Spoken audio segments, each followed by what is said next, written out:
we go.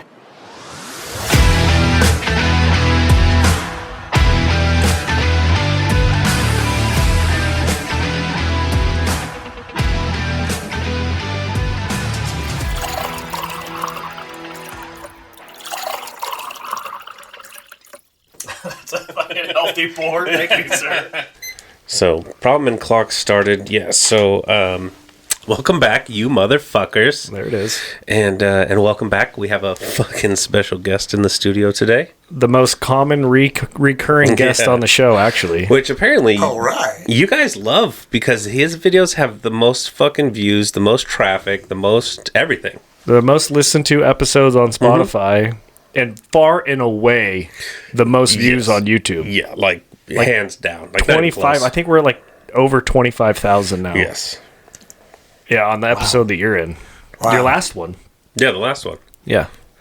So if you couldn't guess by the sound of his voice, Jack Senior's here with us. Senior's in the house. Yeah. And we're going to talk about a most recent hunting trip we went on. In good old Colorado. In good old Colorado. So On the farm. on the farm. The farm. The farm. The farm. So we'll shamelessly self-promote. Yeah. YouTube Shattered Wisdom. Thank you, everybody that's been going on there and watching that. We're up to like almost $8 right now. We're ranking it. I think JJ sent us a text. We have earned $7.50 so far on the podcast. Yeah, so we can buy a shot at the bar. We can all split a hamburger. Maybe we ought to do one on the road. Yes. Yeah. Yes. Yeah. But please keep going to YouTube Shattered Wisdom. Yeah. Instagram Shattered Wisdom Podcast. I am Shattered Wisdom _Jack. He is Shattered Wisdom _Jerett. I am. And then shatteredwisdom.com and shatteredwisdompodcast.com. Yeah. And if you guys can get it together so we can only pay for one fucking website, that'd be great. Yeah, that'd be cool. That'd be cool. Or otherwise, one day you're going to go there and it's not going to be there. Yeah, this domain name has changed. Yeah, sorry. And a big shout out to one Mr. Joey Mancuso. Yeah, happy birthday. Happy birthday. Son of a bitch. We went to Barcuso last night for Joey's birthday thing. Yeah. We had a lot of fun. Very interesting night. It was interesting for us, especially. Yes. But they were doing tattoos. Allegedly. I didn't see a tattoo guy. I saw a couple. There were two of them. Really? Oh, yeah. Your brother was going to get one, and so was Brittany. One. Yeah, they both wanted to get them. They were rolling. They had a cigar roller. That went quick. I grabbed 2 cigars from them. Did you? Yeah, I have them downstairs. Okay. That guy all of a sudden was rolling cigars, and then they were like, cigar's gone. Yeah, and then he wouldn't roll anymore. He had a lot of extra leaf there that he could have. Yeah, I saw it. I don't know if he had a time limit, maybe? Or if he, hey, I'll roll 50 cigars or 100 cigars, and that's it. I don't know. Yeah, maybe. That's kind of bullshit, though. Like, if you're just going to sit there, dude, and people come up to you like, hey, I want a cigar, you kind of, I don't know, if you're hired to do something, man, I don't know. Just my personal thing is if I hire you and you run out, come up to me like, hey, man, do you want to extend this for another hour? Yeah. I can roll some more. I got all the stuff. Yeah. People keep asking me. Yeah, man, roll 20 more. Yeah. Simple. But nonetheless, it was a good time. We had a lot of fun. We had fun. We always have fun. It was good to see Joey, so. I update on the speakeasy, not close. No, we wouldn't. We toured the speakeasy, and I walked in, and being a superintendent for a construction company, I wonder if he gave you a schedule, because he's really far behind right now from when he started. Yes. And when I was in this industry for this little tiny TIs like that, 3 weeks? Yeah.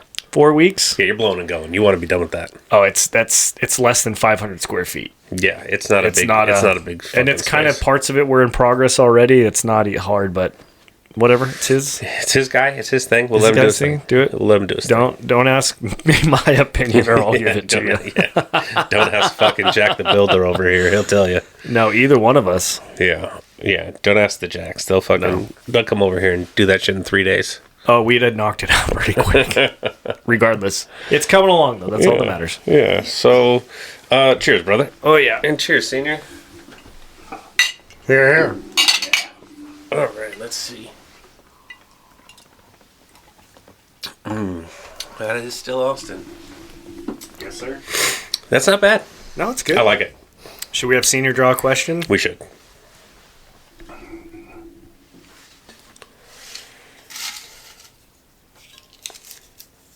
Uh-oh. Uh-oh. Little writing. Long question. Wow. Do you want to borrow my glasses? Do you want me to read this? Yep. What impact do you want to have on the world? And what steps are you taking to achieve it? I don't know. Well, as far as the world pertains, if I can make somebody's day better, or put a smile on their face, or change their mood from having the worst day of their life to laughing and having fun, that's this podcast. Mm-hmm. That's the steps I'm taking. If we can change your one person's mood, that's it. I mean, like, that's tremendously like a big step in the right direction, one person at a time, and we can't reach everybody, but if we can reach the people who need it, I think that's kind of where my contribution to the world is going to come in at. Nice. Yeah. You guys have heard me say it a million times, but one of my favorite sayings is a smart person learns from their mistakes and a genius learns from the mistakes of others. Yep. So I think educating people, and I do it a lot at work, tell them like, hey, I made this mistake, don't do it. Right. Hey, I did this. Hey, I did that. And I'm trying to do that with my children who are less receptive than the people that work for me. But I really like teaching people, and I really like, not that I want to become a teacher by any stretch of the imaginations, but I like passing along information. And when I see people that are receptive to it and get it and put it in place, it makes me feel good, and I like that.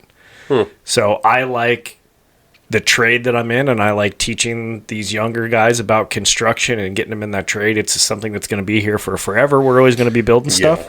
Yeah. I don't necessarily need to cement my legacy as who I am, but I like the fact that I can teach these young folks, and I've had a lot of young people that I've taught that have come back and really thanked me for the time I spent. It's simple stuff, so Right. I think I'd like to make the world a better place by kind of teaching those young people around me about construction and building and life and doing that kind of stuff. Yeah. So I think that's what I'd like to do. What about you, Dad? You've done a lot. Well, You've been around for a day or two. I've got 50 years in the construction industry. Yeah. And I've got 25 years as a principal and a director of construction administration for a gigantic architectural firm. And my goal for those 25 years was to make everybody that reported to me as good as better than I am. And the joy that I've gotten to watch them grow and be able to give them promotions is something that I could never replace in my life without this opportunity to do that. And it's been a real fun trip. Fun trip. Good. That's good. What are we talking about today, Jack? Oh, today we're going to talk about Jerett's first hunting trip with us to Colorado. Yeah, on the big ass farm. On the farm. So my dad's got a couple hundred acres outside of a little town in Colorado called Akron. If you've never heard of it, I'm not shocked. You're not the first. If you have heard of it, I am shocked. Yeah. And every now and then I meet somebody and they're like, oh yeah, that's here and here. And I'm like, Akron is a one stoplight. Do they even have a stoplight in Akron? Yeah, actually, when we first went to Akron, there was only one stoplight in the very heart of the town. Yeah. And it has a very unusual crossroad. Highway 34 goes from Brush, Colorado, through Akron to Otis. And the crossroad on it in Akron is Main Street. Main Street is probably the widest road in Akron, in that the center line of Main Street is parking. Yeah. Yeah, that's weird. There is no center median. Yeah. What they do is the road is so wide, they do diagonal parking on both sides of the road. Yeah. And they do parallel parking right down the middle of the road, so you can pull over in the middle of the road, get out of your truck, go across the traffic lanes to right or left, and go to where you want to go. Yeah. And It was fucking wild to me. when the first time Missy and I saw that, I went, you gotta be kidding me. Yeah. How do they get away with this? But it truly is middle America. Washington County, Colorado, is the biggest Colorado county in the county of Washington County is the biggest county, Colorado. Akron is the county seat. The town hall in Akron is a brick building, and it's got to be 125 years old. It's all brick. It's 3 stories tall. It's a monolith. Mm-hmm. The DMV for that county is in Akron. It's on the first floor. It's a 2-person office. And these two ladies bored all day long. Yeah. they run the whole DMV. And the first vehicle we registered in there, we bought a F-250 diesel pickup to have on the farm. The farm is more than a couple hundred acres. It's 400.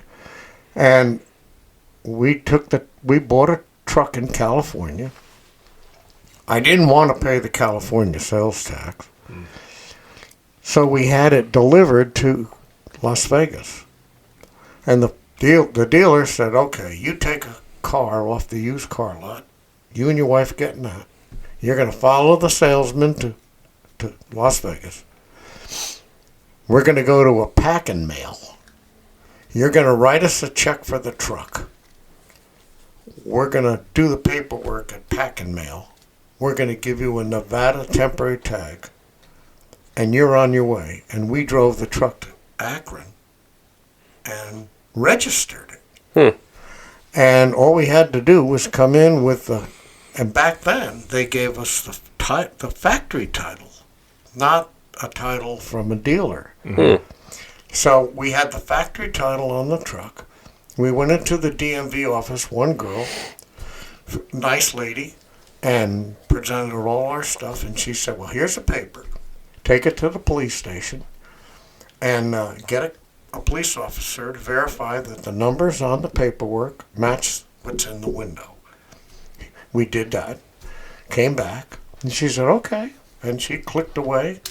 And for this little tiny office in Akron, whose population is like 1,200. Oh, yeah. Yeah, everybody knows everybody there for sure. It's the county seat, right? Yeah. And she registered the truck. We registered it to the farm. And Missy was standing there with the checkbook. And the girl looked at us and she's wringing her hands a little bit and said, boy, I'm really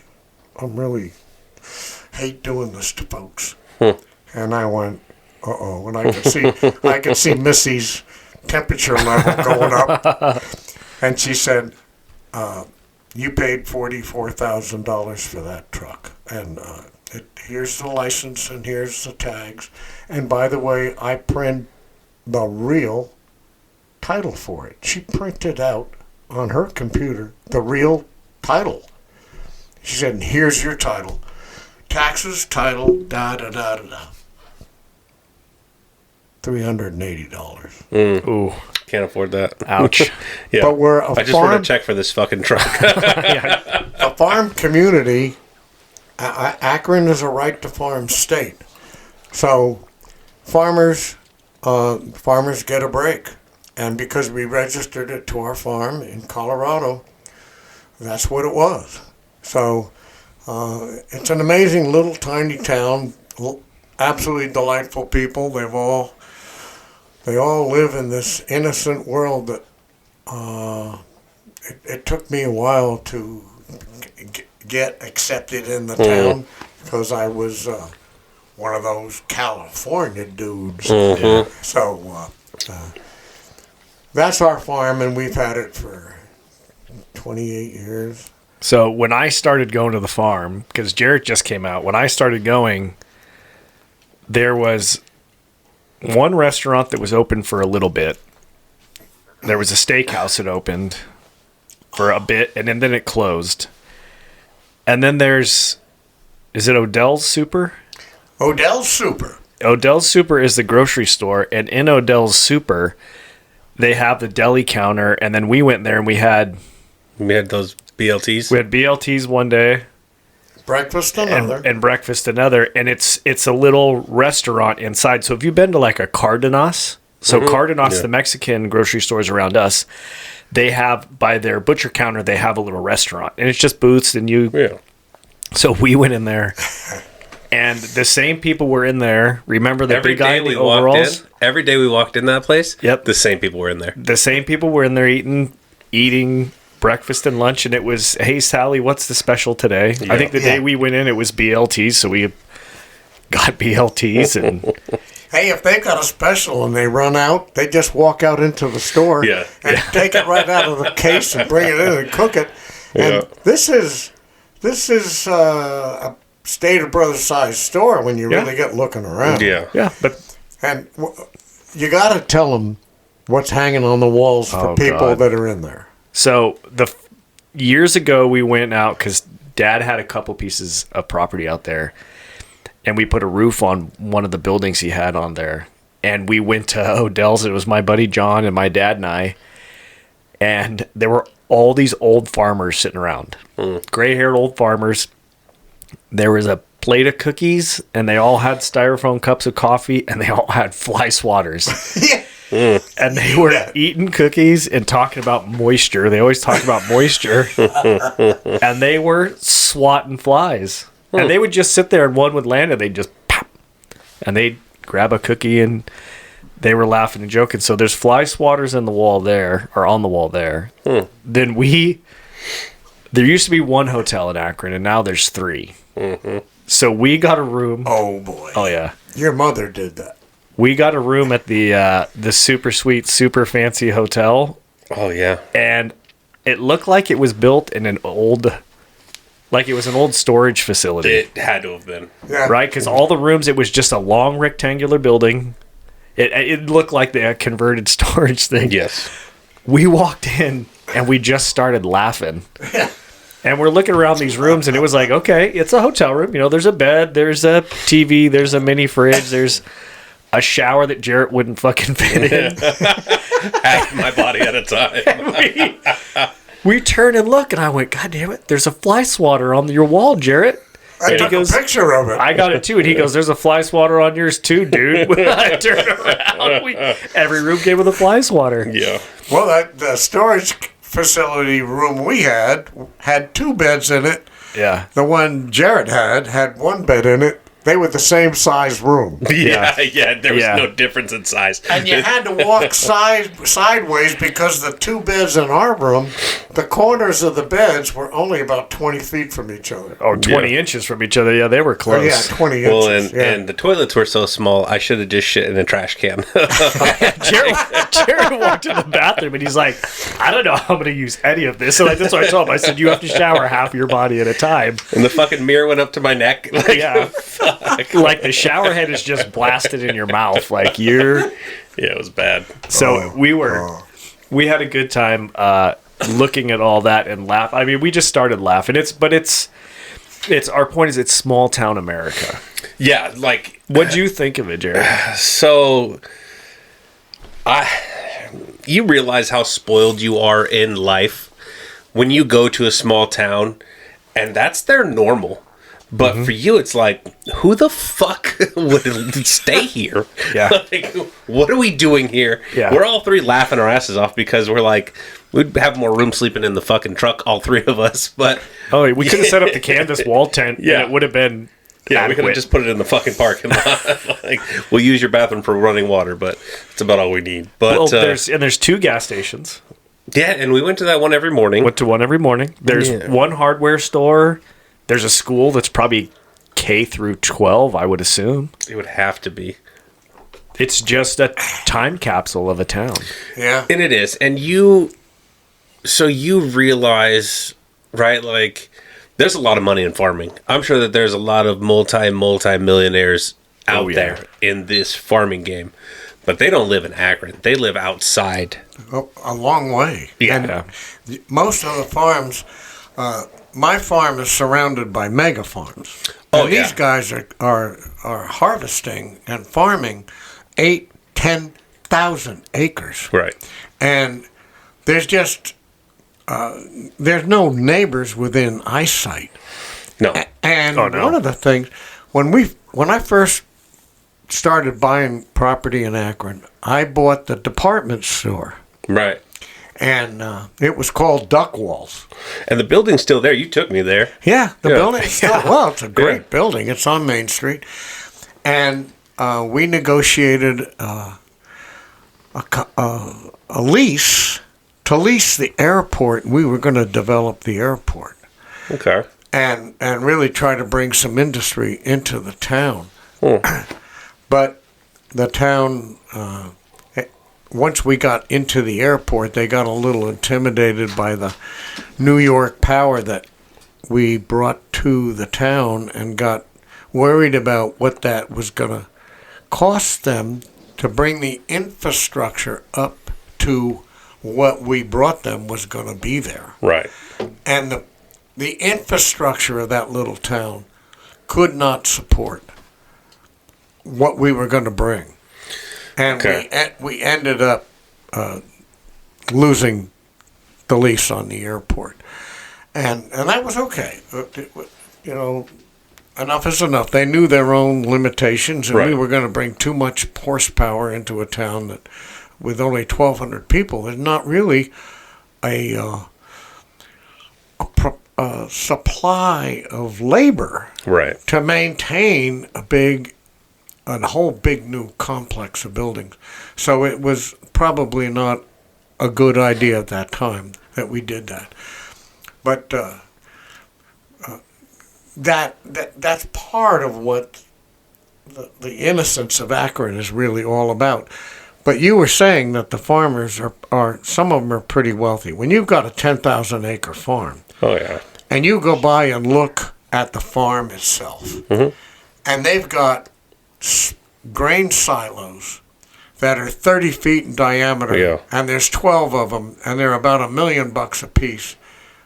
You don't need to worry about if he's worried about dinner tomorrow. Yeah. And what was such a shock to me is a lot of these guys flew little single-engine airplanes from the farm to the town airport for business. I don't think I met any of them that had a license. Really? They just flew the planes. And they just commuted to town. It was quicker. Yeah, of course. So it's a world that's a shock. It's a real shock. Well, and if anybody knows anything about pieces of equipment for farming, you can't get into a piece of equipment for under $1 million. Like, there's no, and these guys have automated fucking things now that go out and drive themselves. And there is so much money in farming. Like we had the episode about like jobs that you wouldn't assume are, jobs that you think are glorious, but they're really not, or whatever, But farming is one of the ones that people look like, why the fuck would I want to farm? And those guys are making an absolute killing. If you have generational land, 10,000, 20,000 acres, correct. You're doing very well for yourself. Well, too, is it's generational. Oh, yeah. So Eddie is our friend that we've hunted with in Colorado for forever. And Eddie's family has been there for I don't know how long, but great-great-grandpa or great-great-great-grandpa acquired land, then great-grandpa acquired land, then grandpa did, then dad did, then he did. And as they pass away, you just kind of gradually... Well, yeah, you're always expanding, right? So people love that show Yellowstone. It's... These guys don't own 300,000 acres, but these guys own tens of thousands of acres. Yeah. So 400 acres is a square mile. 10,000 acres. Can you imagine a square mile is 1640. Okay. Oh, I thought 640. Yeah, 400 by 400 acres. It's a mile by a mile is 640 acres. Okay.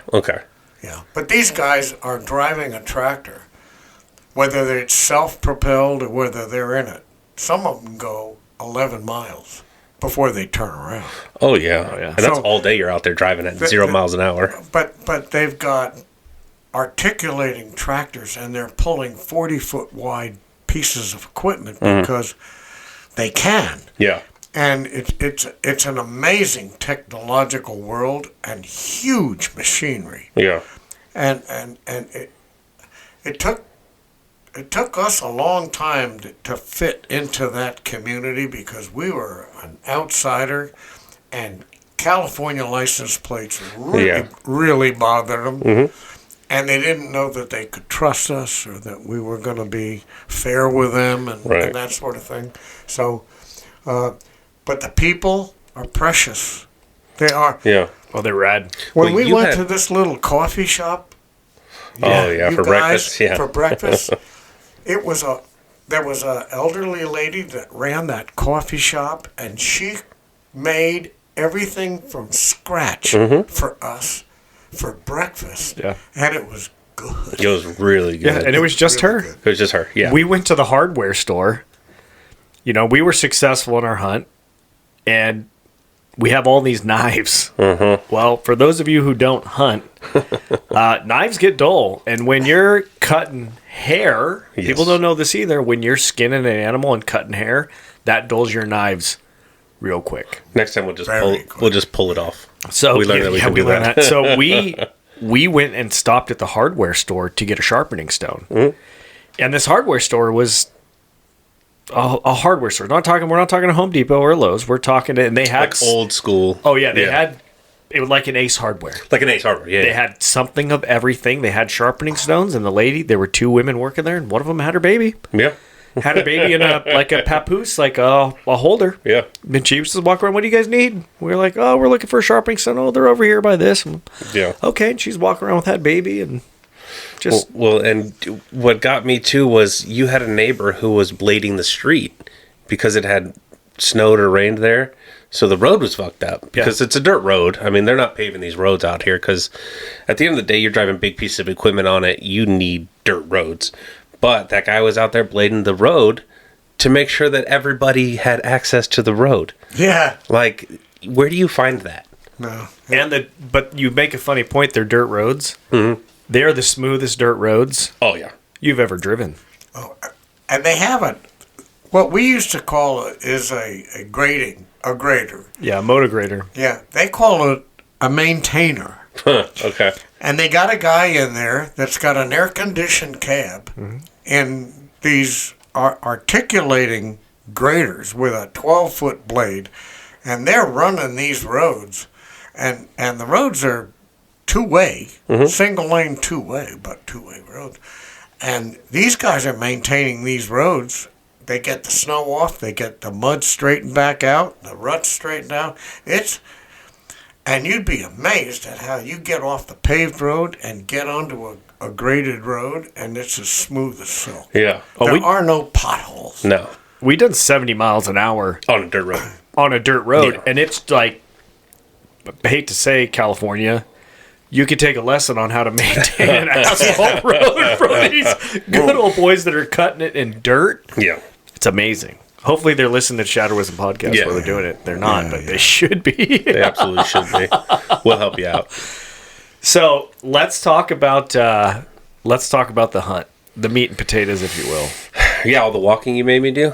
Hey, Jarrett, Good for my soul. proud of you, bud. Dad and Jack used you as a point man. Yeah. Yep.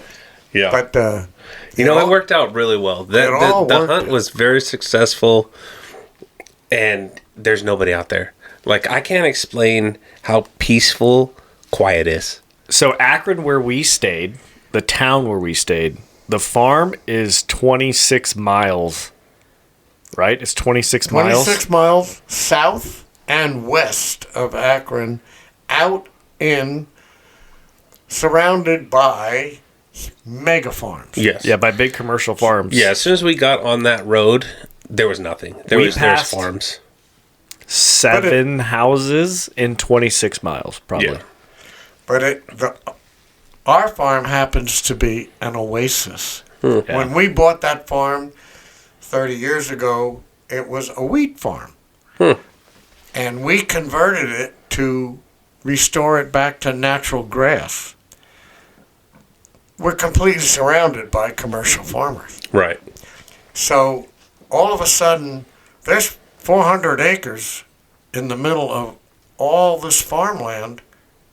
There's no place for the deer to hide, have their babies, and live, but it's on this 400 acres, and it is fantastic. Well, the nice thing too is there's a lot of valleys. There are a lot of and valleys. the back side of the property is a pretty deep valley with like a wash down through the middle of it. Oh, yeah. So it's not farmable.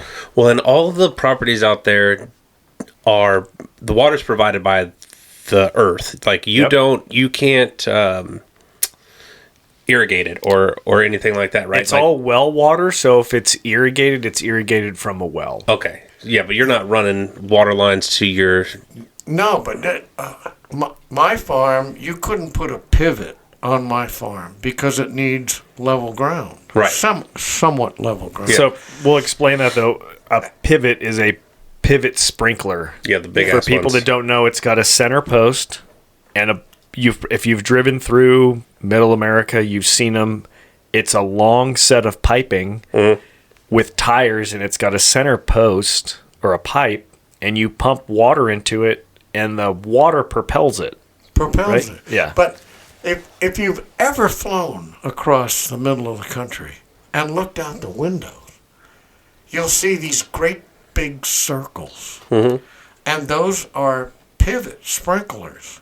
And from 30,000 feet or whatever your airline is flying, you look down at them, it's almost mesmerizing that there's this brown earth with all these brilliant green circles. Yeah. And it's because that's the only place that has water. Yeah. There are no ditches or canals Right. or anywhere to get water out of. So it's a great spot. Yeah. It's a cool spot. Well, what I dig is when you're flying over, there's a song about it too, like fly over states, right? Like Middle America, places where people don't really venture out to. Akron, right? You fly over Akron, you'd never guess. You look out the window, you don't know where the fuck you are. Well, the pilot's like, if you look to your left, Yeah. you'll see Akron, Colorado.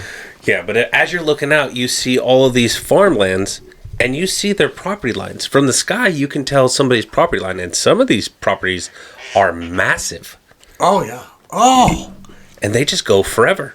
yeah. Yeah, they do. And the thing about that part of the world, there is no such thing as smog. No, it's clear.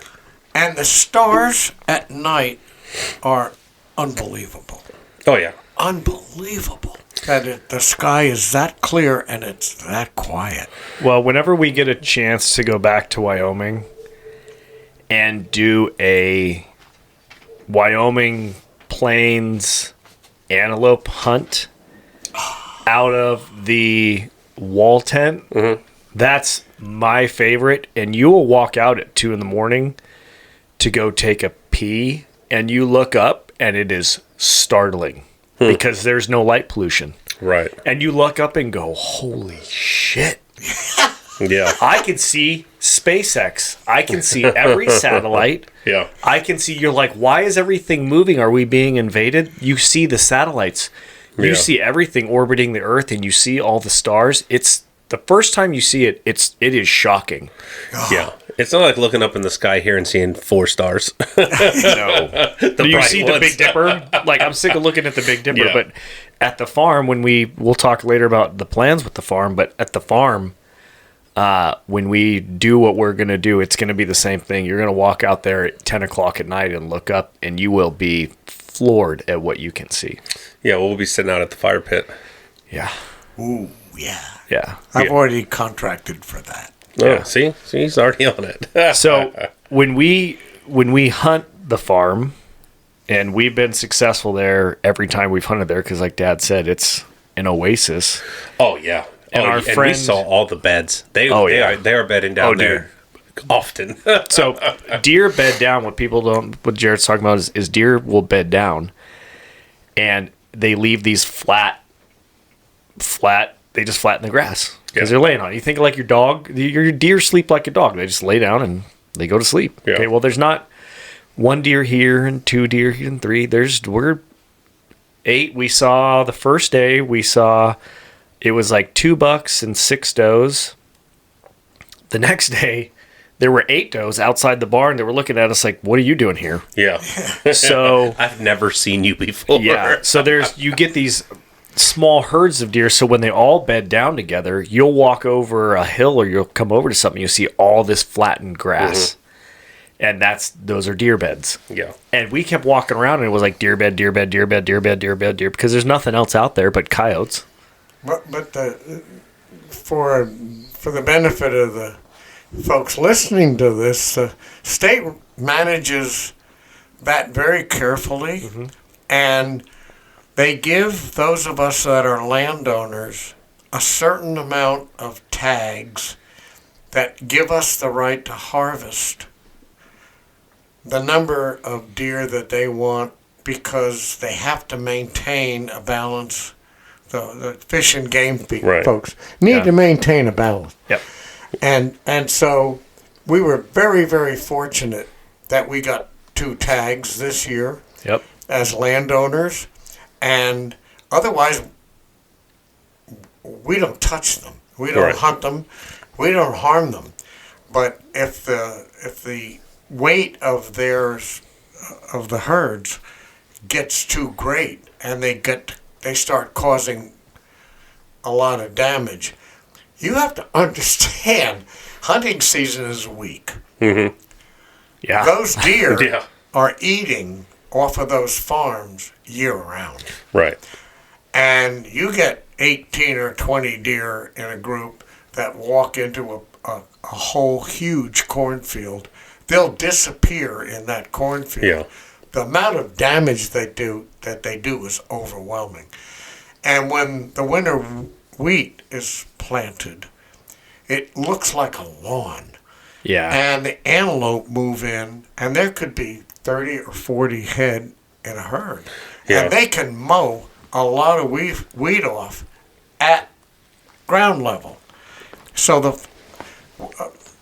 Fish and Game, or in Colorado called, it's Parks and Wildlife.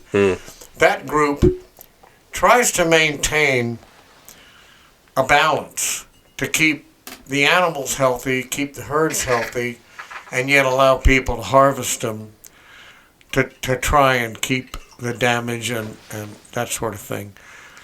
So we're all part of that circle.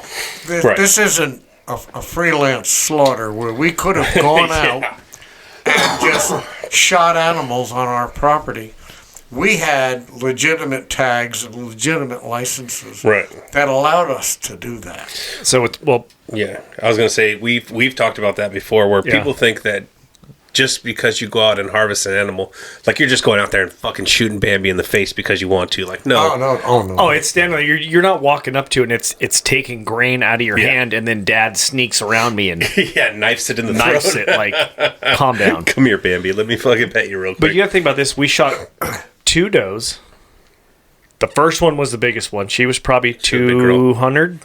Oh, she was bigger than that. The second one was probably 180, 190. Yeah. So if those of you are environmentalists and in all this kind of eco shit, look at a video where people use goats.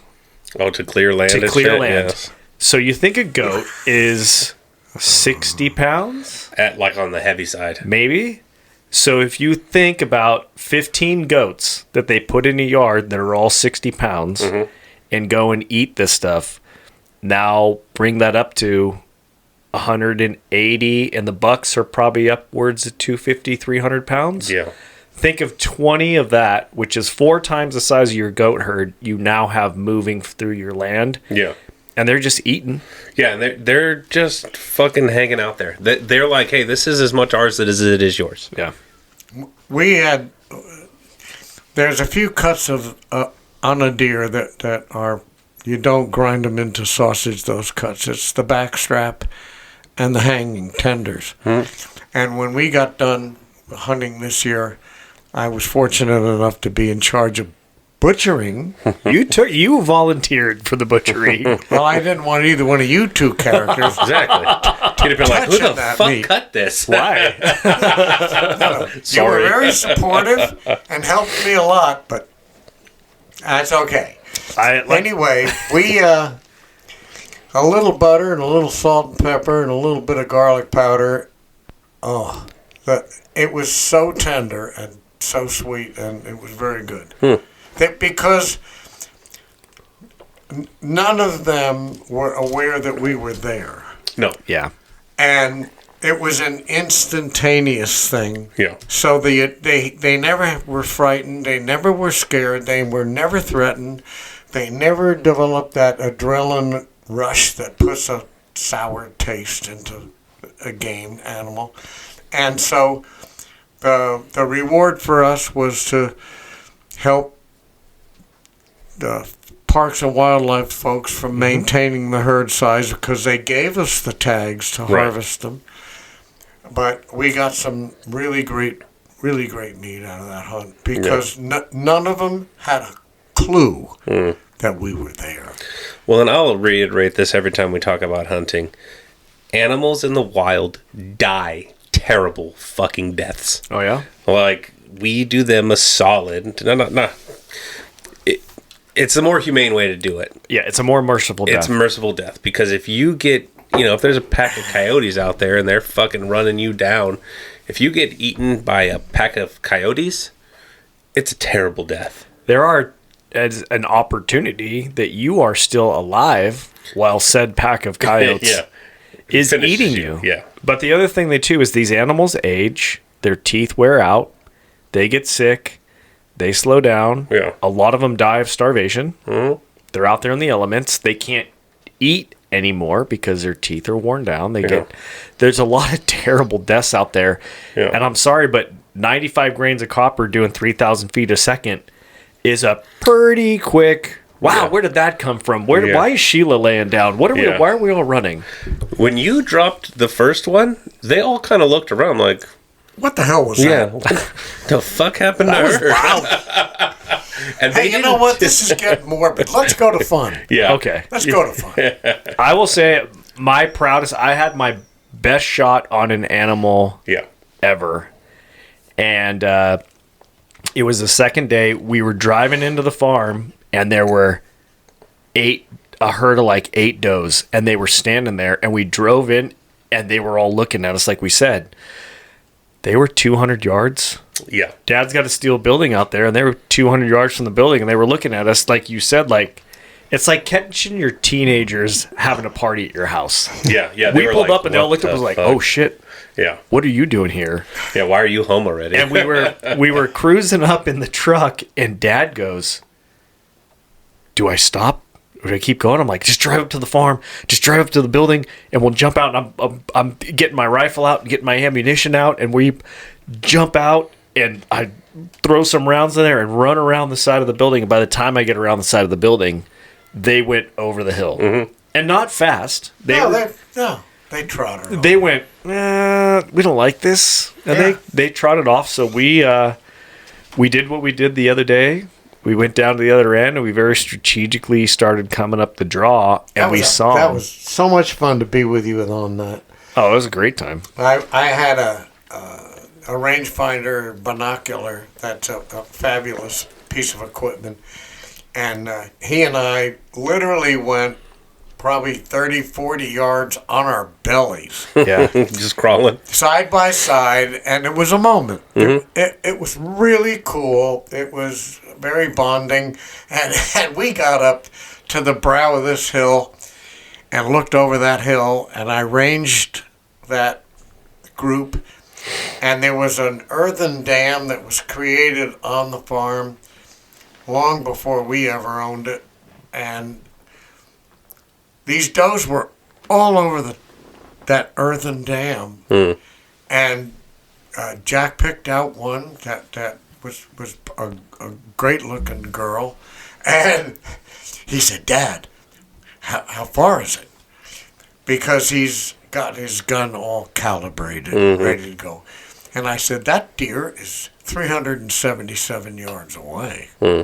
That's a football field plus another third of a football field. That's 377. That's almost 4 football fields. Yeah. They're only 100 yards. Yeah, well, so I ranged her, and he said, I've got her. And I went, okay. And the piece of equipment he has is pretty spectacular. Mm-hmm. And the instant he pulled the trigger, she was down. And she never knew it. She never heard it. Mm-mm. She never did anything. And everything that was around her had no idea what happened to her and where it came from. And so they just went back to eating. Yeah.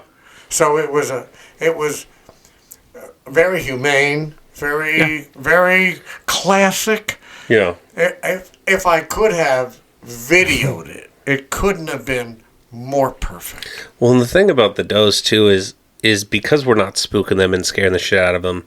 When they trot away, they literally just, okay, let's go up and over this hill now. Let's go see what else is over here. Like they're not running scared. From a human perspective, it's a light jog. Yeah. Like I watch them, I'm like, they're not in a fucking hurry, and if they stop, you could shoot another one. Yeah, so Jerett was down kind of at the bottom of the valley, and he's watching them. So if you can imagine, I know if you're listening, it's hard to see, but Jarrett's looking up this valley, and Dad and I are heading out to the right, and we're trying to flank these does.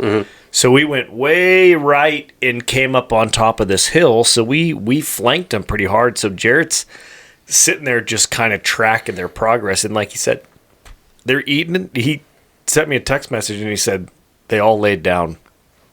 Yeah. And I was like, except the one. I went, what? And he went, they all laid down. I'm like, fuck. But the one I shot was the sentry doe.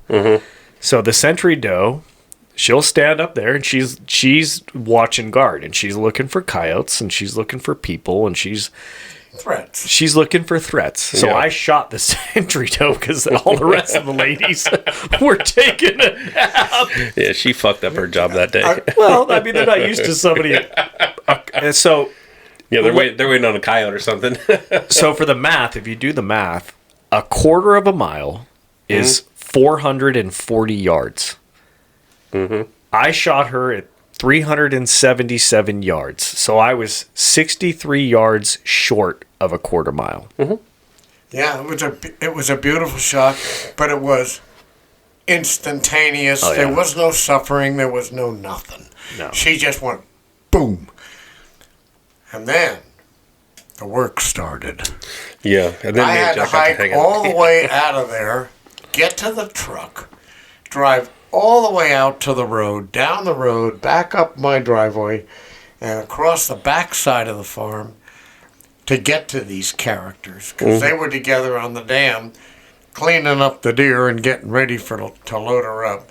But what a special time to be with these two fellas. Because they are such good sports, and we were in this mystery hotel, and but the heat worked. The water the beds were comfortable. Yeah, the showers were warm for half my body, and we were all very good sports. Yeah. Well, and that's the thing too, right? Like, we could have been sleeping outside. It could have been a lot worse. You know, we got a good joke and laugh out of it because no snow. Yeah. There was no snow. Yeah, we got a good laugh because it's not our normal. We stayed in the Holiday Inn, the first place we stopped, Holiday Inn. What a palace! Yeah, that place was amazing. Dude. We got the suite. Jarrett got us the suite at the Holiday Inn. On the way home. Yeah. On the way in, we were like, oh my God. Yeah. It's like, Jarrett, did you pay thousands of dollars for this suite in St. George, the clerk's Utah? office? She said, why get two separate rooms, a double and a single, when you can get the suite for less money? Yeah. We were dumbfounded. Yeah. And the breakfast. Oh yeah, the breakfast at the place was clutch. Wow. My dad's most favorite cinnamon rolls are they're at good. the Holiday Inn Holiday Express. Inn Express, St. Cinnamon George, rolls. Utah. You gotta have my Andy's word. cinnamon rolls. Yeah, Annie's cinnamon rolls will change your life. We'll talk about that later. We'll talk about that later. But yeah, man, it's one of those things, right? So we laughed and joked about it then, and now we're on this side of it, and we can look back and laugh about the room and how we probably won't do that again. But the experience from it was fucking hilarious. Like, we have really great stories from the trip. It was a long drive there and back, and it was quick. It was a quick trip. We weren't out there forever. But we had the best fucking time. Oh. You can't pay for this kind of entertainment, and you can't buy this. It's like, I don't care how much fucking money you have. You can't buy the experiences that we have when we go out and do these things that we do. There's 46 hours left of recording time on this SD card. We could fill it. Yeah. Oh yeah. Absolutely. With what happened in Akron, and it's a magical place. We got out there, and Jerett and I had a very great moment after I shot that second deer, and we went down and we gutted her, and we were just sitting out there waiting for you to come back with the truck, and we were just sitting out there, and it was just still. It was quiet. It's magical. Yeah, our cell phones were non-existent, and it was quiet, and we just sat in a moment in each other's company, and it's just, people don't understand that, and people that don't hunt and experience the outdoors and do that kind of stuff, like, I get goosebumps talking about it, and people look at me like, really? Yeah. I go, man. Yeah, quietness, like, you don't understand. You have no idea. We were sitting there, and I looked at Jerett at one point, and I said, I can hear the wind blowing through the grass. And then you pulled up in the truck. Dad came up with the truck, and we hear the of the truck, and I'm like, oh, Dad will be here in a minute. Like 25 minutes later, he showed up. Yeah, and it's just we heard him for forever away. You can hear so far away. Yeah. There's nothing to block the sound. No, but there's a beauty of nature. Oh, yeah. An absolute. It is shocking if you sit and look at your surroundings, and there is not a human sound. There's not anything. You're there. Yeah. And while you waited, you had the opportunity to do that, which has been my experience for all the years I've been hunting. When you were a baby, I was hunting, and it's just very magical. And we picked up an animal that we are benefiting from. Oh, yeah. And this wasn't a mercy killing. This was not what you think about hunting. We harvested a beautiful animal, and we've made use of every single particle of edible meat on that animal. Oh, yeah. We've harvested. I have a freezer full of meat that I have spent a lot of hours on, taking the tendons out of and all of that, and ground it up, and we're ready to make sausage, and we're gonna have a sausage party. Yes. Oh yeah. So for those of you who don't know, and you are not invited. Yeah, no. This is to the sausage us, party. Yeah. You didn't come walk 20 fucking miles with me. Yeah. You don't get to come to the sausage party. And you all laugh and joke about it's sausage party. It's not a bunch of dudes with their dongs out.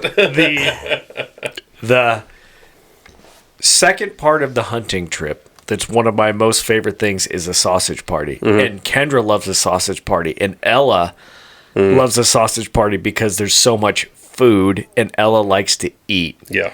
So the sausage party is, we take the meat and you grind it, and with a lot of venison and stuff, we'll see the backstrap and the hanging tenders, and the rest of it you grind, you make sausage out of. Right.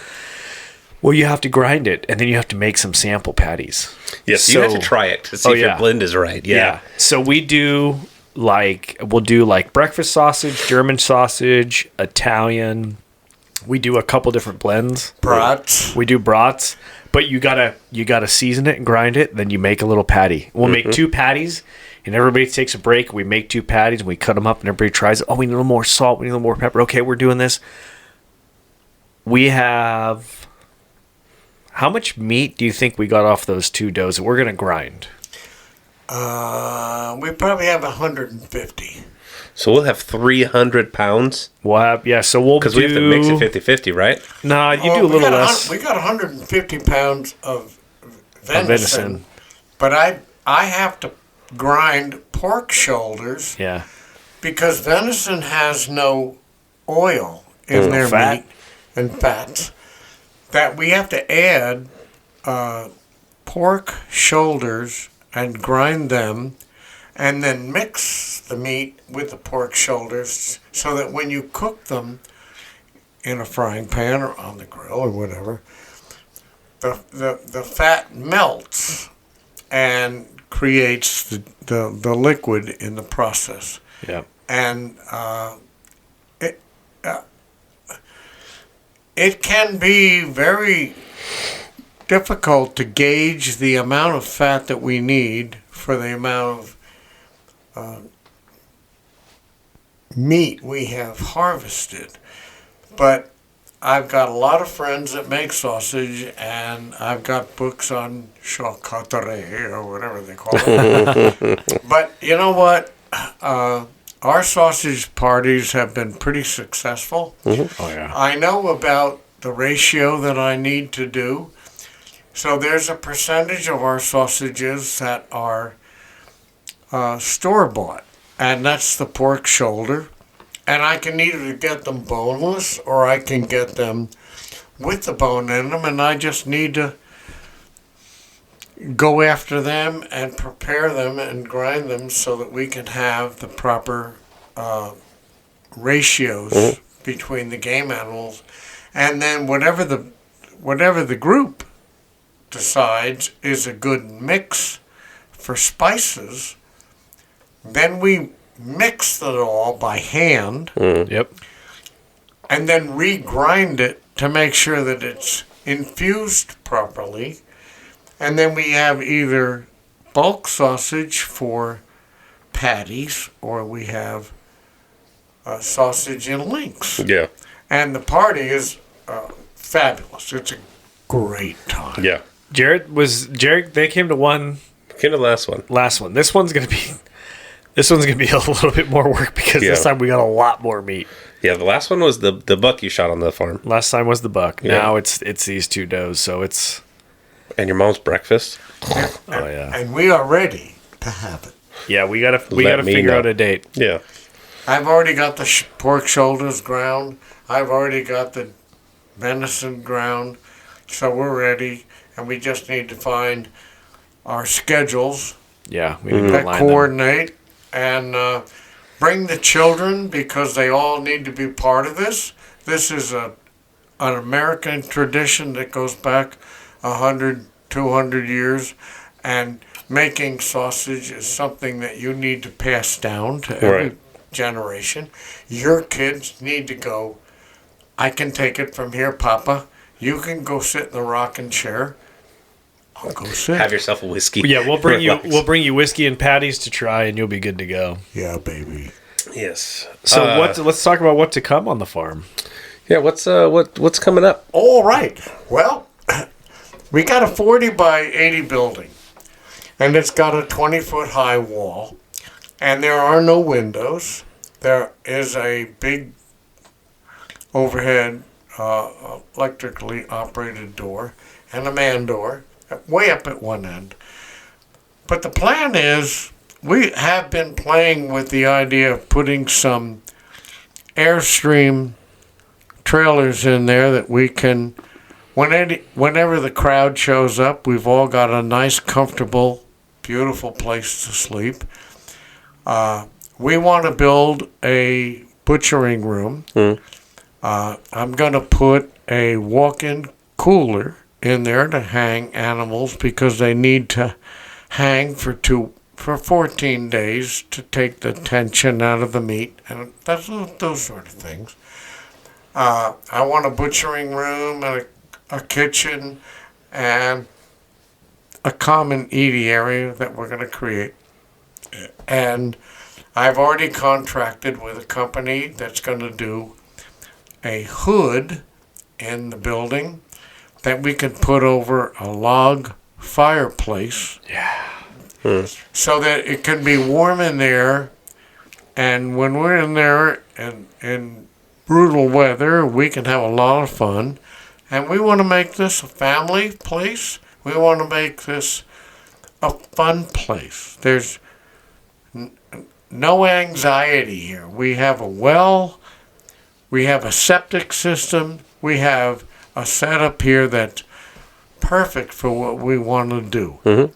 I'm not going to build a house here. I'm not going to create that kind of a lifestyle. And I want the folks that are part of our inner circle to come, and we can close the doors, turn on the lights, have a fire, bring our children, bring our grandchildren, and just enjoy each other's company. Yeah. And that's the whole. I'm not looking for something that it's not going to be an open to the public No. party house. This is what families strive to do, to create an amazing atmosphere that children can just get bug-eyed about and go, oh my God. Yeah. And within the four walls of that building, they're safe. It's quiet. It's very quiet. It's beautiful. Yeah. And if you want to take your child by the hand and venture outside and point out the stars and Orion's belt and all the wonderful things that there are to see in a place that has zero sound, zero neighbors, zero everything, it's a silence you should experience. Yeah. You should experience it. And the youth and the babies and the young kids just thrive on that magic. Yes. And if they get to throw a log on the fire, what a treat. Yeah. But that's what we want. Well, but we could go out and see deer. Even if it's not hunting season. You can just walk around and see deer. We saw deer. We saw antelope. We saw coyotes. We went to Eddie's house. We saw a fox. We saw a fox. On the way to Eddie's house, Yeah, there was everything. we stopped and we're like, oh, there were 40 antelopes standing on the field. Like, Hey, what's up, man? Yeah. What are you guys doing over here? welcome to Hill Rose. Can we help you? We're like, we're not from here. We're not used to this. So it really does have that kind of magic out there. Yeah, and if you're not from a small town like that, you don't understand, like, that small town vibes are a good thing to help you put your shit in perspective. Yeah, but if you're also not from a small town and you're visiting, you are you might as well be at the Louvre looking at the Mona Lisa. Just shut up and take it in and follow suit to what's be what's kind and happening courteous around to the you. people who live there, because this is their daily life. Like, don't walk in and be like, I don't eat fucking BLTs. What else do you have? What other spit? No, just fucking, hey, man, you're here for an experience. Yeah. Experience the culture. And that's everywhere you go. Just experience the culture and fucking love it and have fun. Yep. Let's talk about the culture. There's a restaurant in Akron, in downtown Akron, and these two gentlemen escorted me into that place, and we'd never been there. And the magic of what these locals do is amazing. And Jack mentioned the podcast, and people, And then we all shuffled of out. a sudden, the local people all of a sudden swarmed us. Yeah. And I want to tell you how amazing it felt for an old bastard like me to watch these young men face the farmers in Middle America that were fascinated that they had people here that have a possible national recognition in their presence, and the interaction between Jack and Jerett with the locals was so warming because they were all thrilled to know that they had people here that were interested in stuff they were experimenting with. I don't know how to tell you how impressed I was with their graciousness and with how they dealt with the locals, and I want so desperately for them to give their side of this, because there were a couple of people that really wanted to breed these two. Come on, guys. Fess up. So what people don't realize is that when you look at small towns, that's people's whole life. That's what they know. That's what they're comfortable with. Yeah. So your lifestyle in a big city, they're like, why the fuck would you want that? So there's different perspectives as we are from them, like they're from us. Like they don't understand why we would want to be in the fucking hustle and bustle in California. They don't know why we want to pay high property taxes, and why we wouldn't want to know our neighbors, and why we wouldn't want to be, around a small town where all your friends eat at the same fucking restaurant every day. They don't get it, just like we don't get how somebody could live in a small town and not want to get out and be blah, blah, blah, blah. So to be able to interact with those people and not for them to judge us. They didn't judge us at all because we're from California.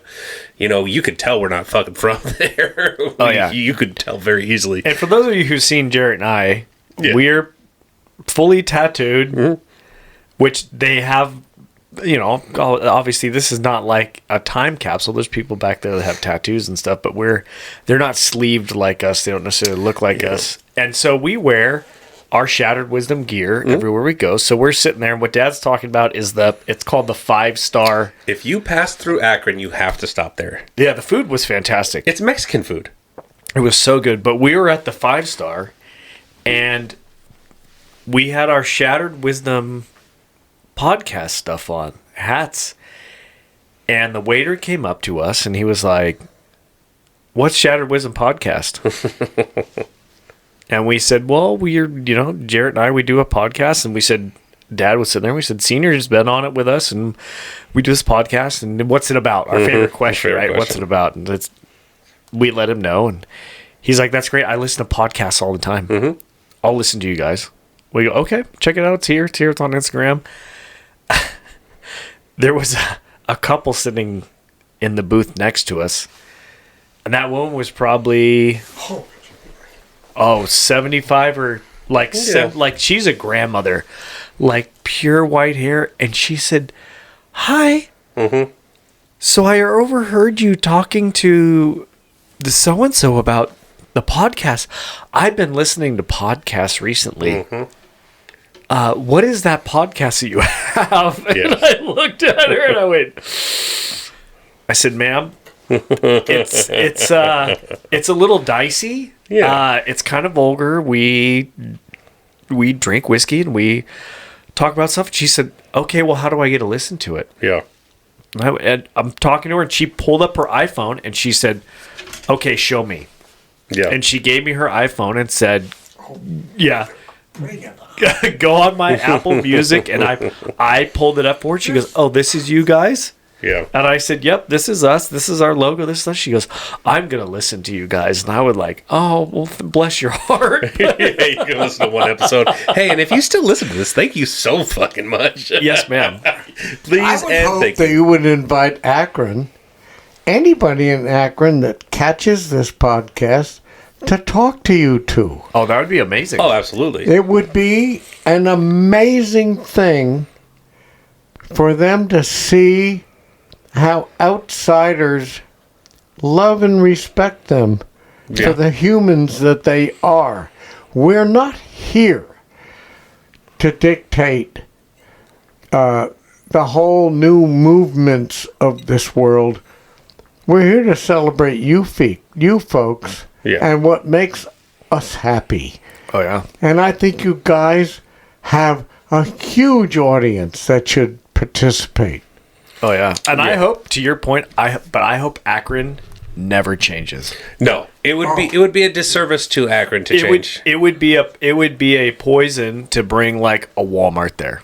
Yeah. It would be a poison to bring no big box store, no anything. Like, leave that how it is. And there's no cars to collect there, so don't go there if you're a fucking asshole car collector, because they're ours. There's one car there that there was a couple cars in that guy's collection. The Corvette. Yeah, that car. that is an art piece. So I can't get over the fucking Coca-Cola can that was his fuse box. I will take the lead on the Corvette and leave it to you. This Corvette got attacked by a gentleman with a sawzall. Oh, yeah. Oh, easy, yeah. He sawed the end off of a Corvette body. Uh-huh. Took a sawzall, cut it off. He cut the nose off a Corvette. Yeah. And he created a disaster.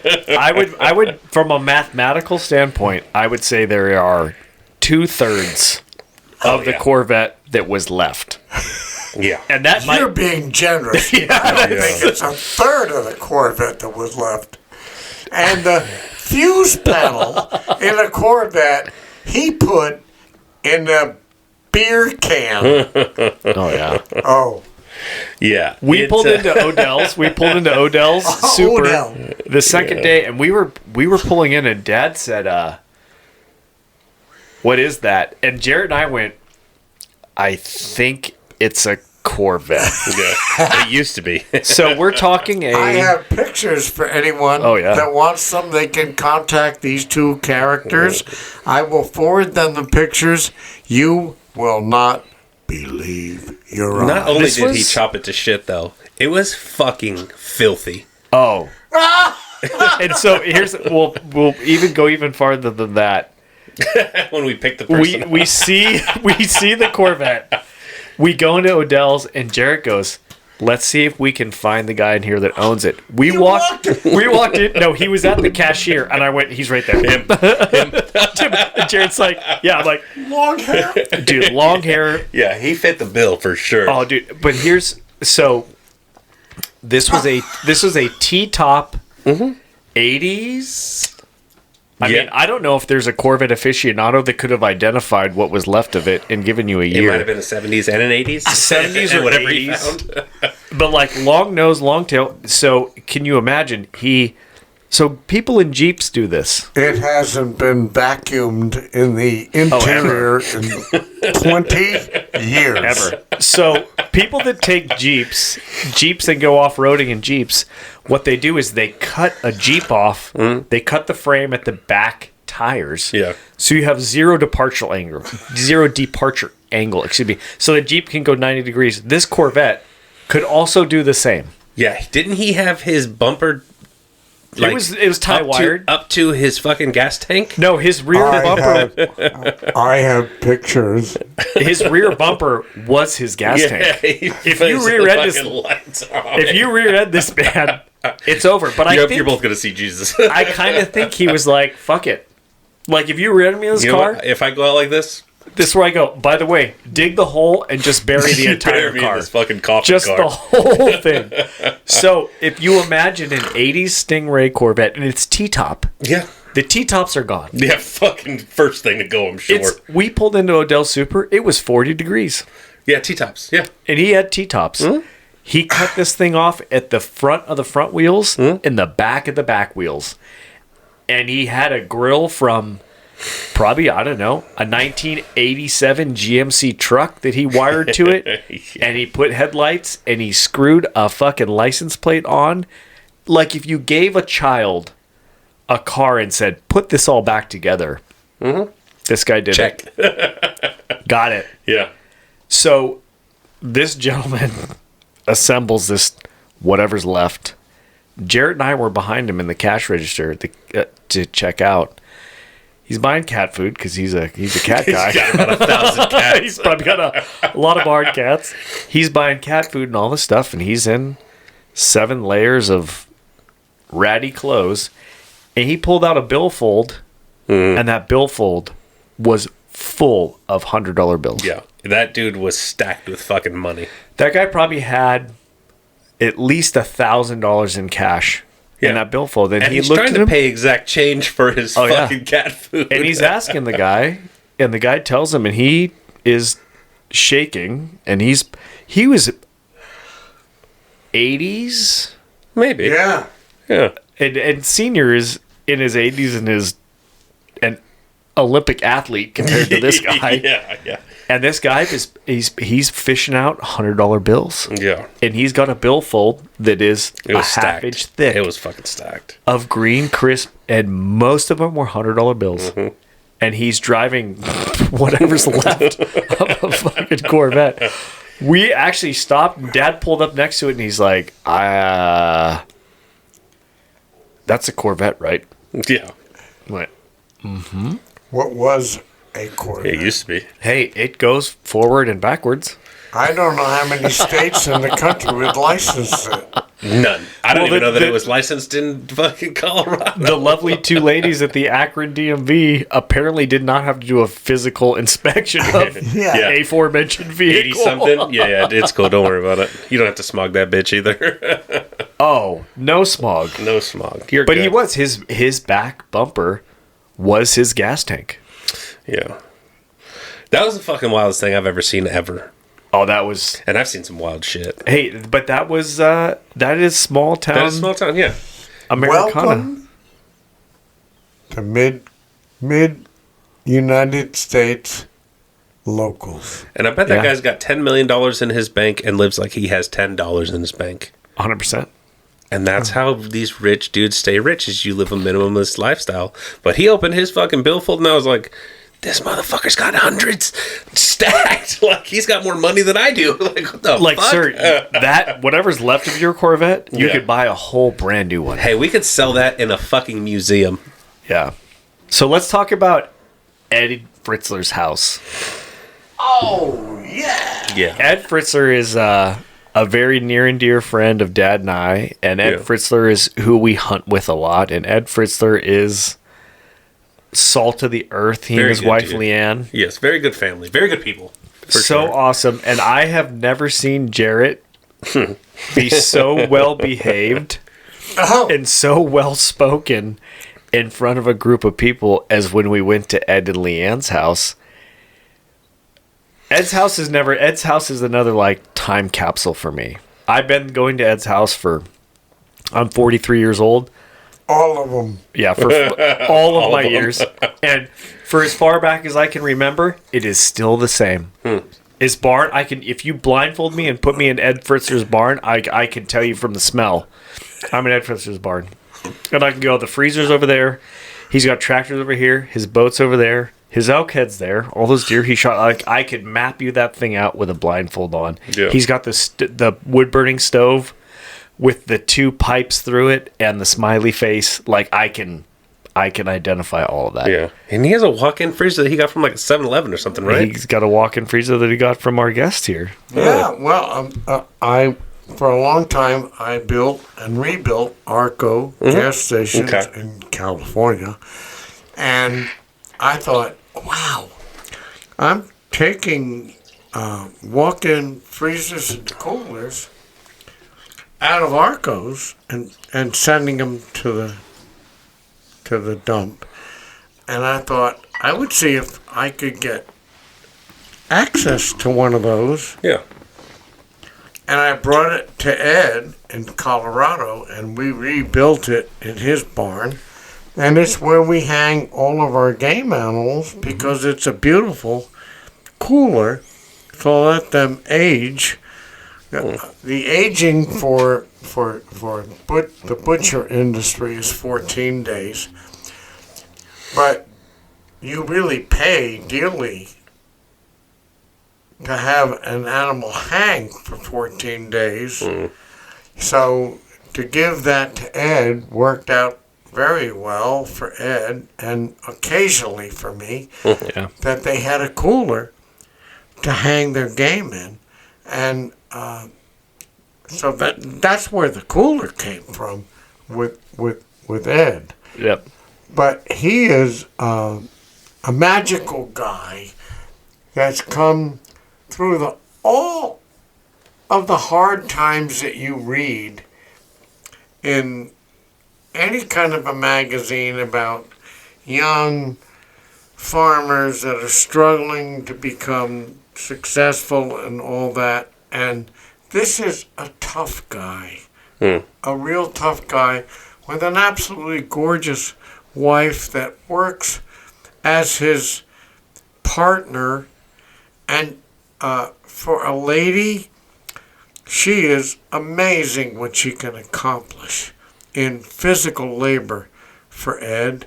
And their life story is a book. If I get the time, I'll write a book about Ed and Leanne.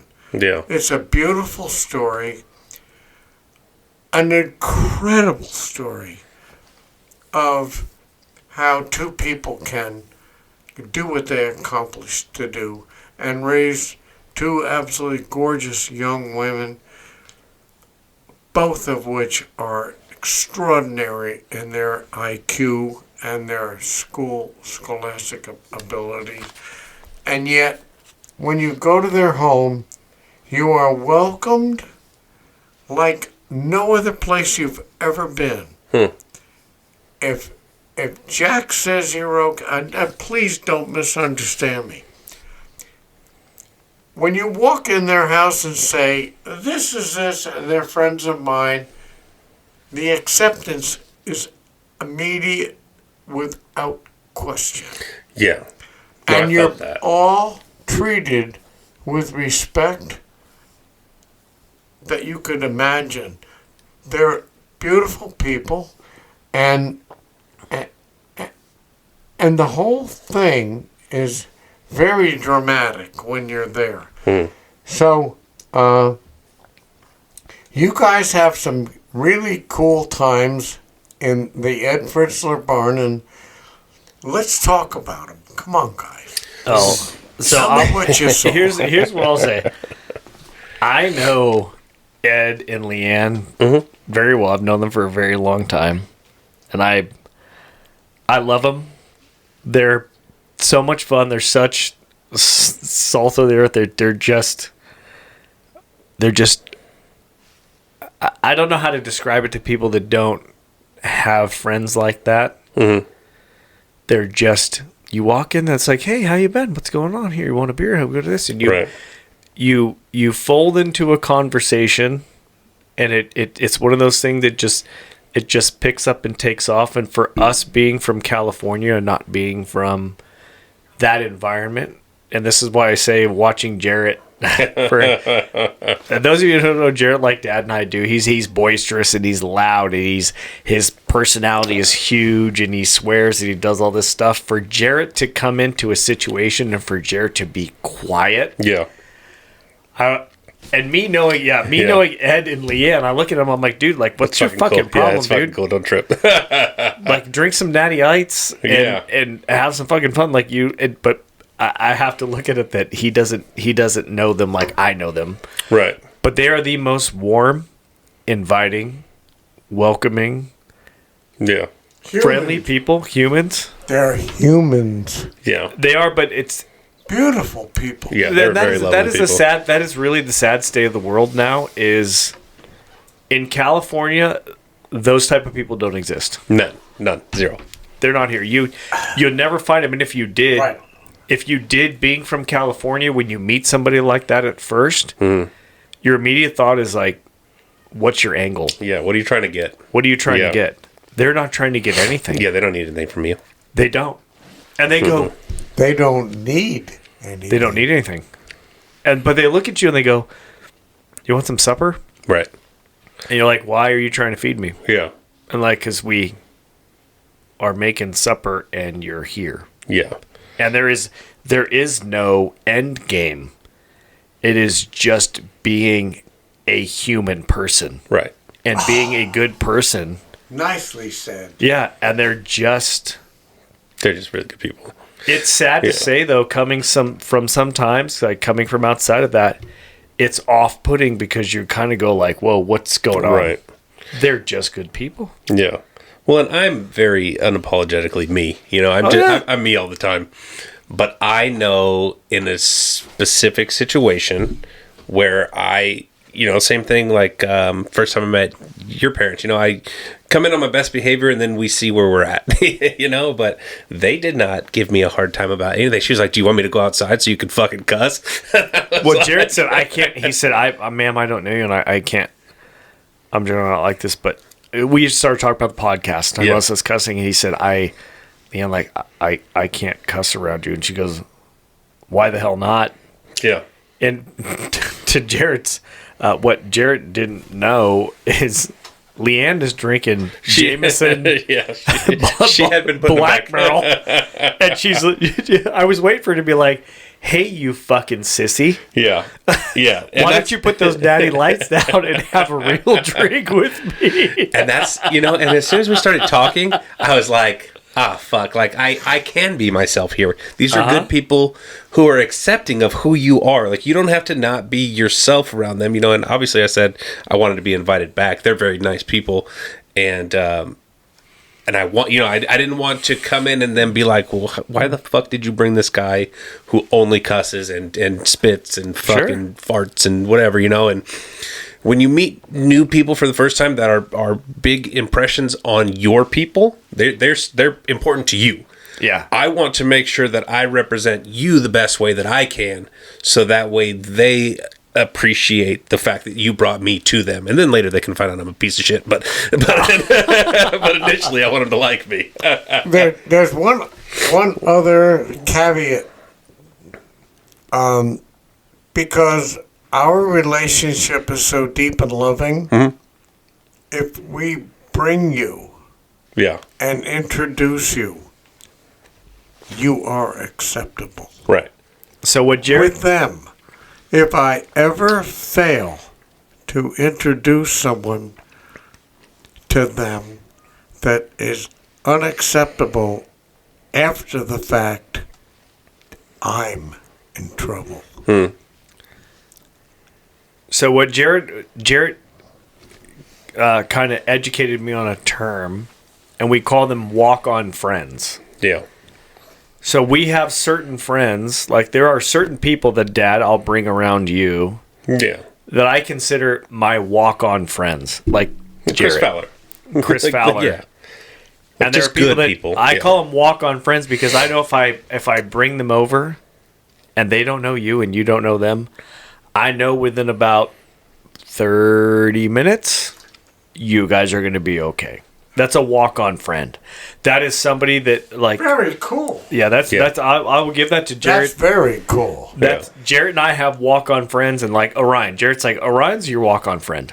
Yeah. You bring him out, he comes in, I know I can bring Orion to whatever friend group. I know I can bring Jerett to whatever friend group. And just bring him on, and I go, you're my walk-on friend.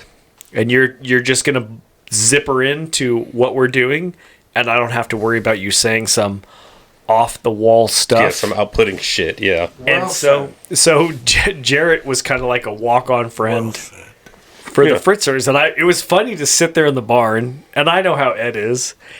And Ed walks out with a box of beers that are cold, and he's got an 18-pack under his arm. He's like, you guys want a beer? We're like, okay. And he's handing them out. We're drinking them. We're standing in the barn. We're laughing and joking and looking at all his stuff in there. And then Leanne walks out with her cup. And it's funny to sit there because I'm watching Jerett. And I'm kind of like, I wonder how this guy's going to do. And it was kind of an experiment for me to like, it's fun to see like, oh, shit, let's see what's going to happen. And it was... But there is no anticipation of hostility. No. Not at all. They are... Middle America. I'm not worried about them. I'm worried about it's I know Ed and Leanne. I'm like, I'm gonna inject Jerett into this situation and let's just see what happens. But he's a perfect soul for them. Oh yeah. Yeah, at the end of the night they were like, come back anytime. He doesn't represent a threat. Yeah. And there's a beauty in all of that all of us have the ability to influence each other's interactions with the possibility of a threat. Yeah. And if you don't have it, the people out there, don't worry about it. Yeah. If you come in with that attitude, they dig it right now, and it's game over. You can leave. Right. Yep. So Yeah, and I have no doubt in my mind that if they did not like me, they would have just said, "Get this fucking guy out of here." But that's very true. And you're a gentleman, and you understand that these. Please don't misunderstand the statement.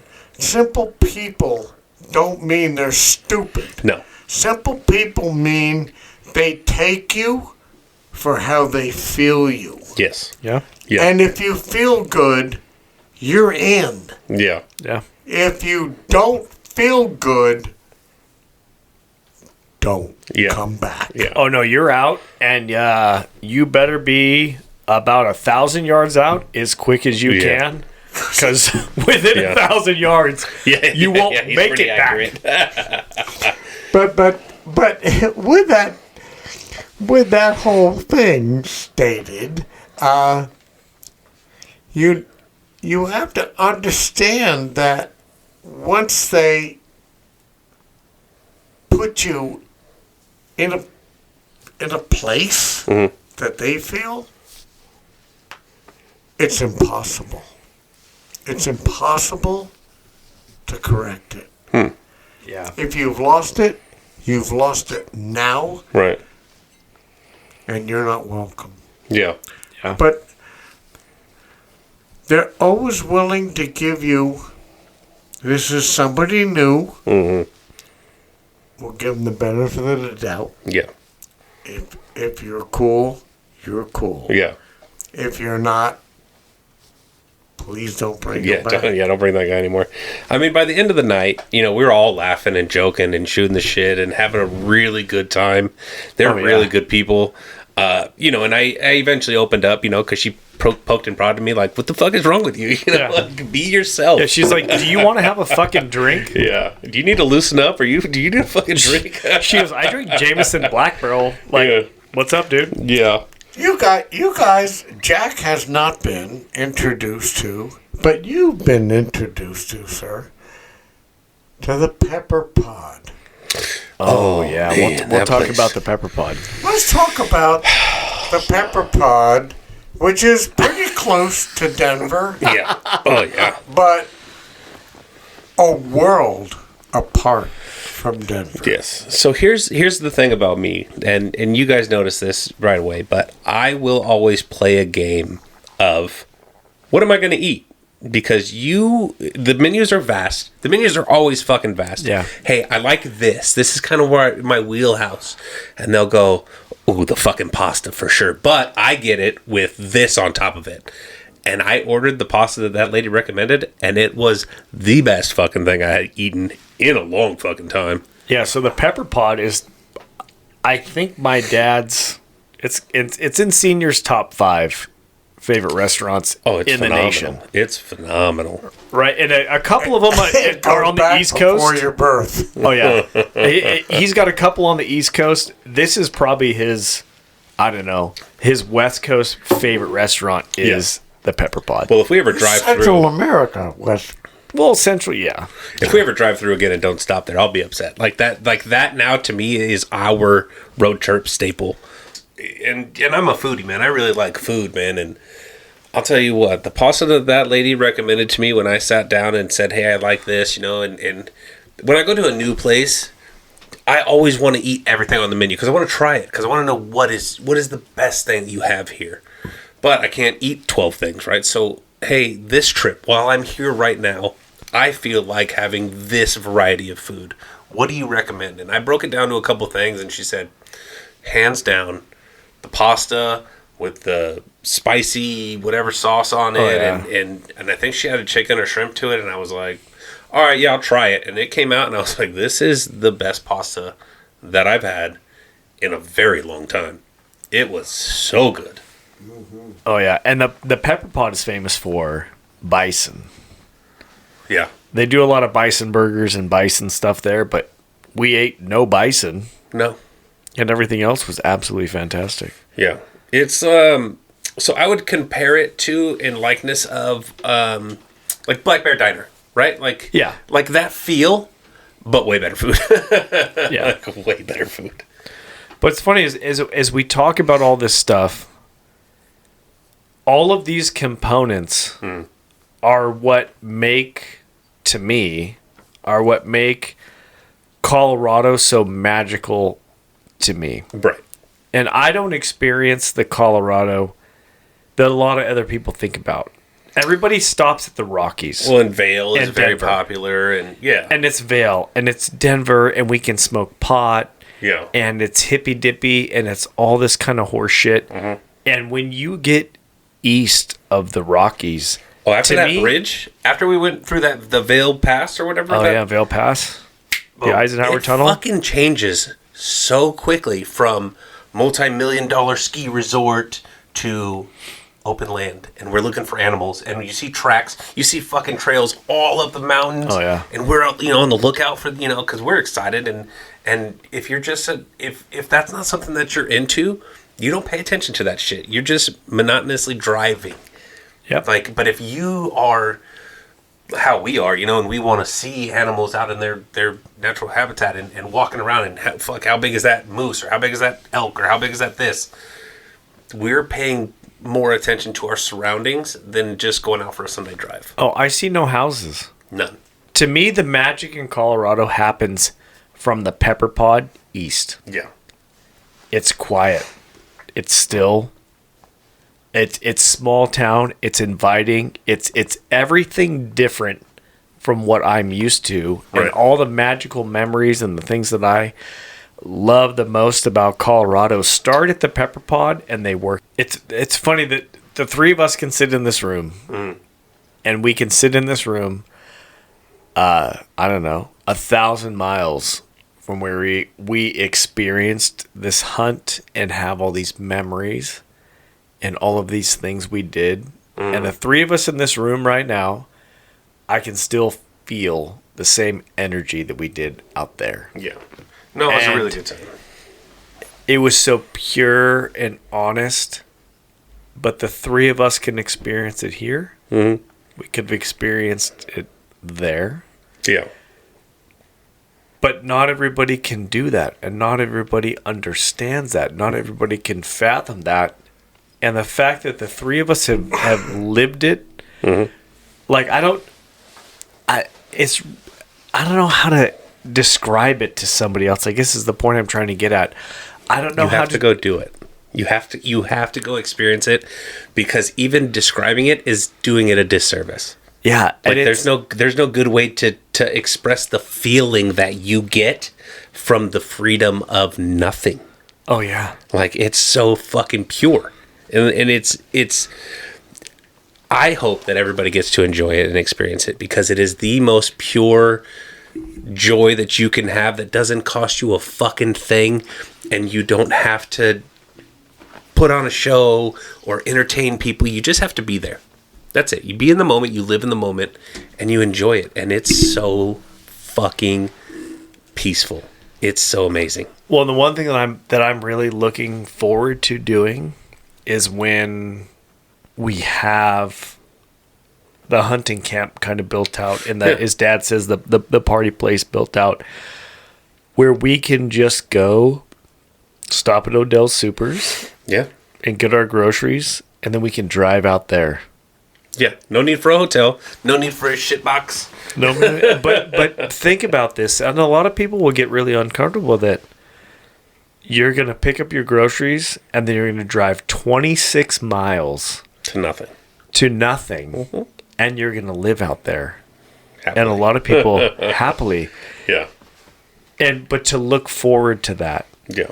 to be in that, to experience that, to have Ed and Leanne, who are so overwhelmingly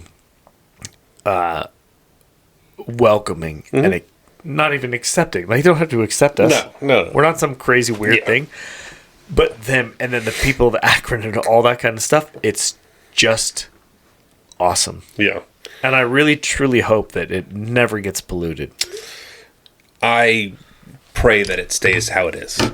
It is an amazing experience, and I appreciate you guys for letting me experience it with you. I mean, that's a piece of your guys' thing, and should we put this pepper pod down? No, I mean, Dad, what are your final thoughts? What do you think? I mean, that part of Colorado is such a magical part of me because it is so different. It's like one of those tribes in Africa that has been no one's ever visited it. That's my favorite part about it. I would really love to share the end of this podcast with I am so willing to explain to anyone that has questions how we arrived at where we are so that they can truly understand how much we love our connection with a place that we have never belonged for or with before. And if your viewers want to take this to a deeper level, by all means, I am totally and willingly and happily willing to support you gentlemen with what you're doing here, and I want you to know that I'm available for any kind of questioning they want. And if you want to propose a story and tell or any kind of a symposium on this, I'll join it with you. I think you guys have got a real grip on a very beautiful and rewarding thing that you're doing. And I want to make sure that everyone knows that I support it. I love you both. You're amazing men, and you have a tremendous future. So God bless you both. Well, thank you. We love you, Pop. Yeah, we love you, absolutely. I mean, Colorado is an amazing, special place for us. Yeah. And it always will be. And we will take our children there, and we will carry the tradition forward. Absolutely. Yeah, without a doubt. I mean, we'll be taking trips there like we take trips to the cabin here. I mean, like, and the kids can't get enough of this here. Imagine the fucking farm. They're going to lose their fucking minds. They're going to be able to actually see animals and shit. Like, it's wild. The farm, dude, they love to sled. The farm's a on fucking a hill. Everything's a hill out there. I'll figure out when it snows and takes the kid out there. Yeah, but dude, it'd be great. It is. There's just no way to explain it to somebody that's never lived something like that. Like, where you take your family out and there's no screen time. There's no phones. There's no TVs. There's no tablets. There's no laptops. You just leave all that stuff behind and you just live in the world the way it was supposed to be.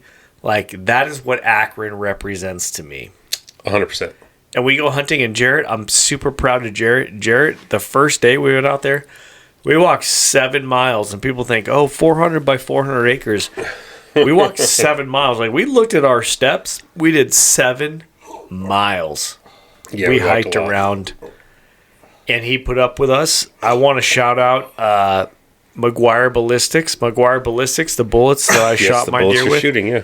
Where McGuire Ballistics and Sam, we're going to go hunting with Sam. Those fucking bullets do their job. Oh, shortly here, we're going to go hunting with Sam, and we're going to go, we're going to whack some boars with Sam. Yeah. But the entire experience, I was so happy to take Jerett along. Yeah, I was fucking honored to be there, you know? But my dad and I have sat on that farm and the same spot where you came with us, and we were successful harvesting animals, and you were able to experience the moments that I consider magical. You were able to do them with us. Yeah. And we had a great time doing it. Oh, yeah. And the one thing that I'll quit my rant on is what Dad said about harvesting an animal. We do not let what we hunt go to waste. None of it. We shot those does. We took everything up to the base of the skull. Your dad boned out everything for hours. We took all the neck meat. We took all the rib meat. Every part of usable meat that was not damaged by a projectile off those does was harvested. Yeah. And I'll tell you this. When we took the legs out, you could tell the shoulder was the shoulder because it was fucking white. It was clean so fucking good, dude. It was bone. There was nothing left. There was nothing left. I feel bad for the coyotes. Oh, yeah, because they're pissed. Because there's not much left to eat. And what we gutted, the coyotes got the gut piles. Everything else we took off those animals remained in the plains. The coyotes and the crows and the vultures, everything got to eat off of that pile. And we only took from the earth what we harvested from the earth, and we gave back everything else that we could. Well, it's a cycle. You help feed other animals who then don't have to go hunt those animals. It's the circle of life, man. Let's go back to the fucking Lion King. It is how the world works, and we did not disturb that at all. We actually made it easier for other animals, pillaging animals, to fucking get a meal that day. Well stated. I agree with you guys. It was a joy. It was a learning experience that we can pass on. And God bless you all for what we've done. Yeah.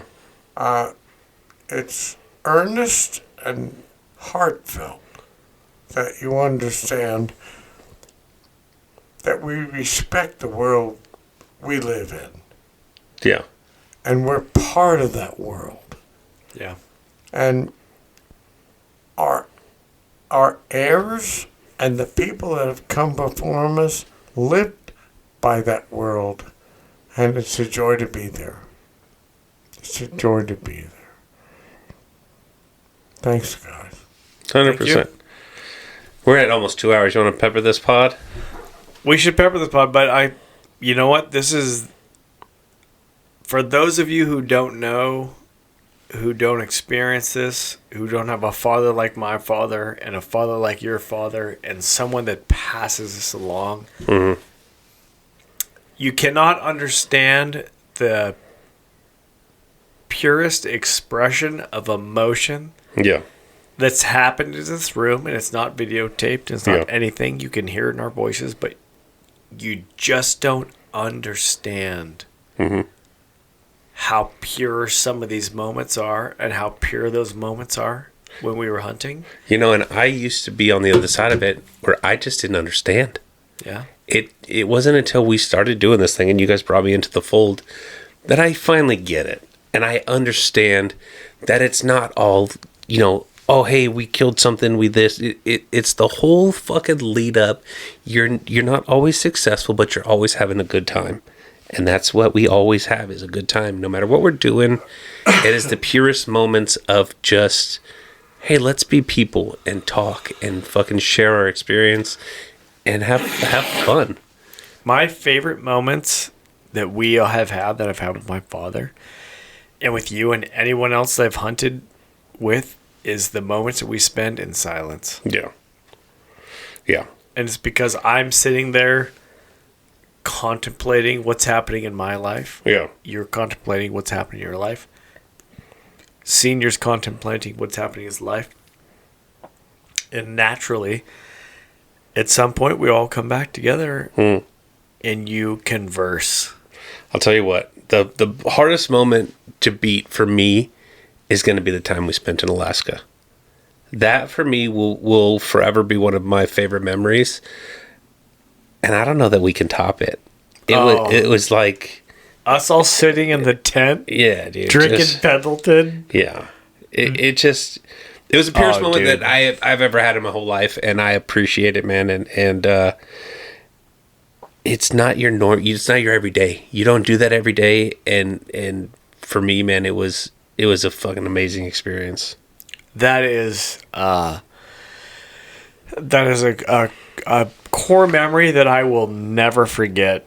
Was all of us sitting in that tent, and Jason sound asleep, snoring his ass off. I could see Dad with his toothpick, and we're all sitting there drinking Pendleton out of paper cups, and it's pouring rain, and there's no way to communicate with the outside world, and it's just us. Like, I don't know. Can't explain. For me, can't explain it. That's the best drug I've ever taken. Oh yeah, I'll second that, gentlemen. Oh, that was so fun. Yeah, it was a joy. Oh, that was a gift. That was a gift from God. Yeah. That was a gift that no one else or nothing else could ever have given us, and we had those moments. And anybody else out there that's listening to this, you're missing out. Well, and it materialized out of a fucking idea. Like, the way that whole trip got put together and how everything kind of fell into place, it was meant to happen. That was 100% supposed to happen and to go down like that. So I appreciate you guys always thinking of me, you know, when you go out and hunt, and I really appreciate that you brought me into your fold.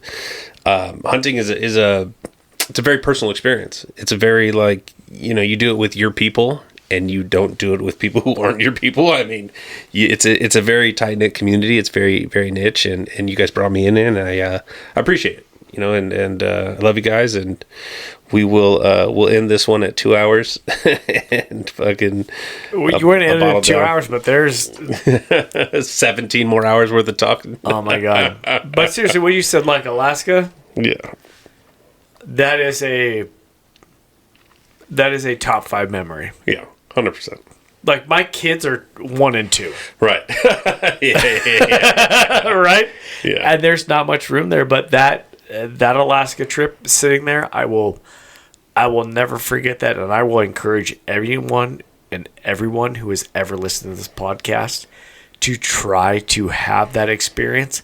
And good luck to you. Yeah, good luck.